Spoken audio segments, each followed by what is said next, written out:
Whoo, it's hot in here. Done with work, about to head home. Thought I'd talk to you a minute before. Good day in the sun. And I can't turn the air on because you can't hear me. So anyway, I thought I'd talk to you for a little bit before I get on the interstate, and then you can't hear me because it gets loud.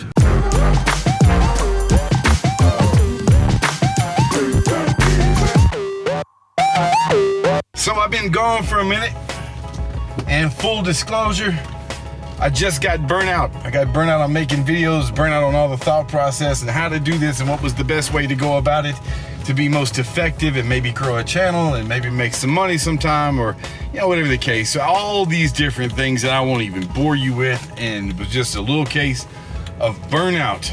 And so I was thinking about what will be the best, and maybe we should try this and listen to everybody else. And man, forget it.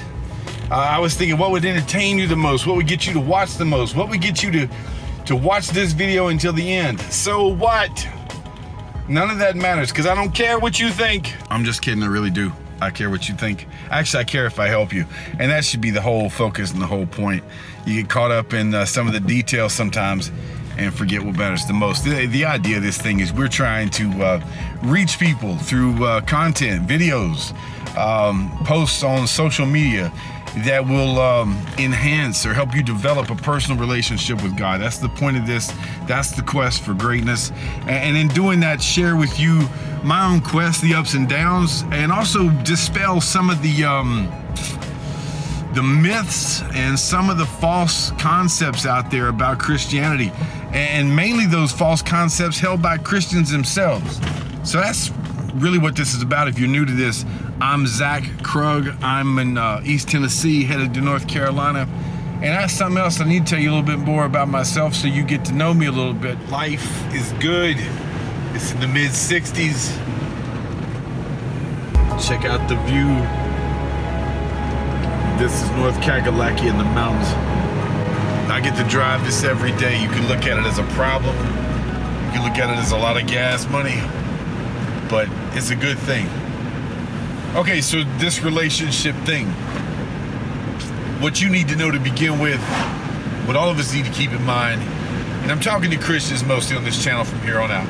I hope those of you who don't know Christ, who don't have a relationship with Him, who aren't part of this, I hope you'll learn from this. I hope you'll gain from it. I hope you'll see something real. But I'm talking to those of us who are of Christ, in Christ. And it all starts with a personal, individual relationship. Why do I say personal? Why do I risk sounding like everybody else, sounding cliche? Why do I risk using the same terminology over and over and over, which is part of the fear? I just keep saying a personal relationship, and it sounds like everything out there. You sort of turn it off. I use personal relationship because when you were saved, that's all it was you and God. In fact, the very first time you see people who are saved, who obey the gospel, is in Acts chapter 2 in the Bible. And it was just them and God. Now, a few verses later, church comes into play. And church is extremely important. And you hear me, people out there who want to feel spiritual, who want to be Christian,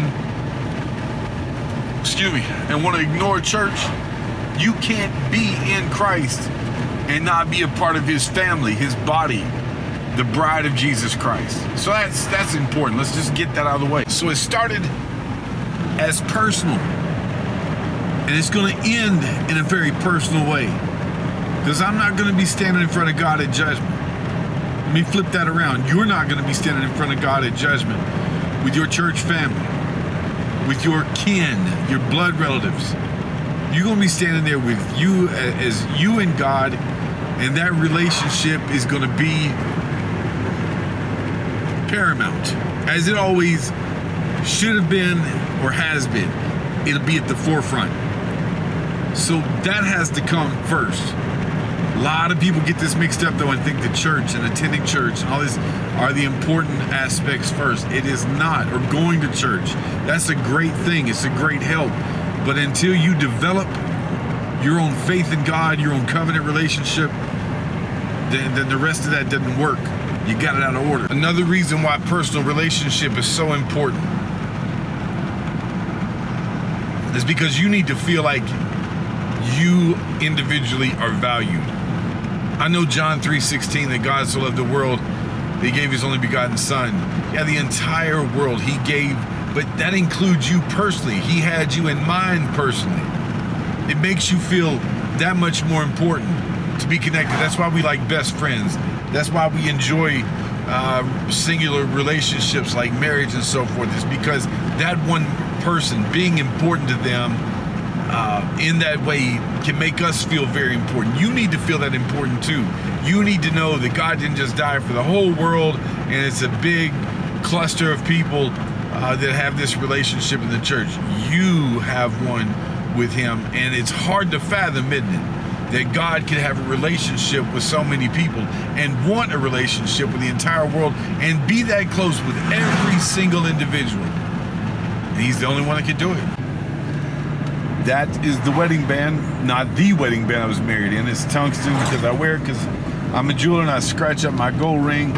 Yes, my wife will tell you I lost the original one in preaching school a long time ago. Let it go. That's the original one, or that's the wedding band. Why do I wear it?